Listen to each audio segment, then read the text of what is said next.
You ask Tiger to solve. This deals with linear equations with one unknown. The final result is m equals 4. Let's solve it step by step. Group all m terms on the left side of the equation. Add 8m to both sides. Group like terms. Simplify the arithmetic. Group like terms. Simplify the arithmetic. Group all constants on the right side of the equation. Add 13 to both sides. Simplify the arithmetic.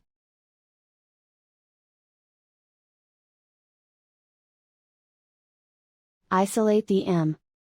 Divide both sides by 10. Simplify the fraction. Find the greatest common factor of the numerator and denominator.